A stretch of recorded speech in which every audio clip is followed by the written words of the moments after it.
Grand imperial hotel बड़ा और शानदार था। विक्टोरियन और मॉडर्न ग्लास का मिक्स। ऐसा लगता था जैसे वक्त ही वहीं रुक गया हो। अंदर शंकर, एक यंग ट्रैवलर, रिसेप्शन काउंटर पर पहुंचा। वो थक गया था अपने सफर से और आराम करना चाहता था। रूम 306 सर, रिसेप्शनिस्ट ने ब्रास टैग वाली चाबी देते हुए कहा। शंकर पुरानी लिफ्ट में चढ़ गया। लिफ्ट के अंदर की लगदी ऐसे लग रही थी जैसे किसी पुराने जमाने की हो। उसने अपना कमरा देखा, एक कंफर्टेबल कमरा जो बस्लिंग सड़क के सामने था। सब कुछ ठीक लग रहा था। उसने अपना बैग अनपैक किया और अपने सामान कबोर्ड में रख दिए। शंकर को फ्रेश एयर की जरूरत महसूस हुई तो उसने होटल एक्सप्लोर करने का सोचा। वो अपने कमरे से निकला, दरवाजा लॉक करके। गलियारी सुनसान थी, ऑलमोस्ट डिजर्टेड। जैसे जैसे वो चलता गया, उसने कारपेट के इंट्रिकेट पैटर्न्स देखे। उनके जियोमेट्रिक डिजाइन्स कुछ फेमिलियर से लग रहे थे। 1 घंटे बाद शंकर वापस आया। उसने अपनी चाबी ली। एक्साइटमेंट बढ़ रही थी, लेकिन कुछ गड़बड़ थी। बहुत बड़ी गड़बड़। जहां रूम 306 होना चाहिए था, वहां सिर्फ एक दीवार थी। उसने नंबर दोबारा चेक किया। 307, 305, 306 नहीं। उसका दिल जोर से धड़क रहा था। घबराहट बढ़ रही थी। उसने अपना हाथ दीवार पर रखा। ऐसा था जैसे उसका कमरा हवा में गायब हो गया हो। उसने कॉरिडोर के दूसरी तरफ भी देखा। दिमाग तेज चल रहा था। शंकर की रीढ़ में एक ठंडक सी दौड़ गई। अब वो गलियारे में अकेले था। खामोशी से डर और बढ़ रहा था। उसका कमरा कहाँ गया और उसका सामान का क्या हुआ?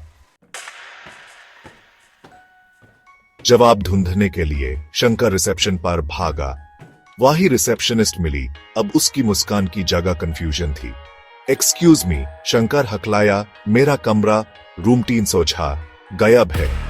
रिसेप्शनिस्ट के चेहरे पर परेशानी आ गई। सर, मैं आपको विश्वास दिलाती हूं, आज रूम 306 में किसी के चेक इन करने का कोई रिकॉर्ड नहीं है। उसने कंप्यूटर स्क्रीन पर देखा और कीबोर्ड पर उंगलियां चलाई। शंकर को गुस्सा आया, लेकिन मैंने कुछ घंटे पहले ही चेक इन किया था और मेरे पास चाबी भी है।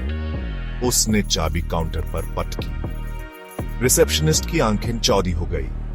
उसने चाबी उठाई और गौर से देखा। यह बहुत अजीब है सर, मुझे मैनेजर को बताना होगा।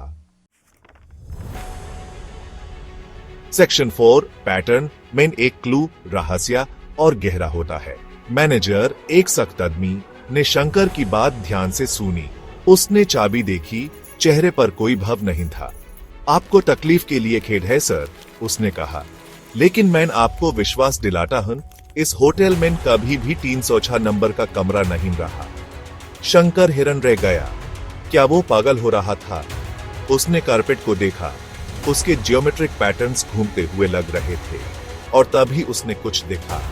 यहाँ का पैटर्न रूम 307 के सामने अलग था। ऐसा था जैसे डिजाइन का एक हिस्सा गायब था। एक खाली जगह जहां रूम 306 होना चाहिए था। उसने फ्लोर की तरफ इशारा किया। इसका क्या? यह पैटर्न यहां अलग है। लेकिन मैनेजर ने सिर्फ अपना सिर हिलाया। उसकी आंखों में कुछ अजीब सा था। सेक्शन 5 सच्चाई सामने आती है, असलियत में एक गड़बड़। शंकर ने दूसरे कमरे में रात भर सो नहीं पाया। उसका दिमाग कंफ्यूजन और डर से भरा था।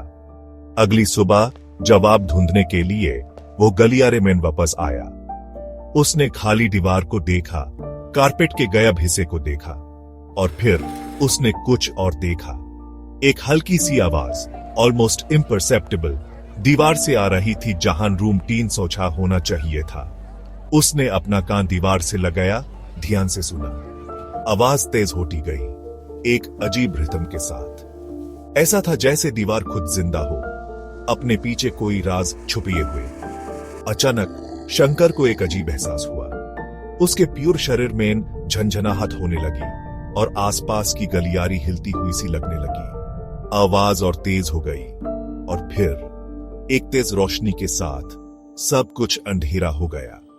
जब शंकर ने आंखें खोली तो वो होटल के एक अलग हिस्से में था, एक बड़े बॉलरूम में जो रोशनी और हंसी से भरा था। उसे याद नहीं था कि वो वहां कैसे पहुंचा।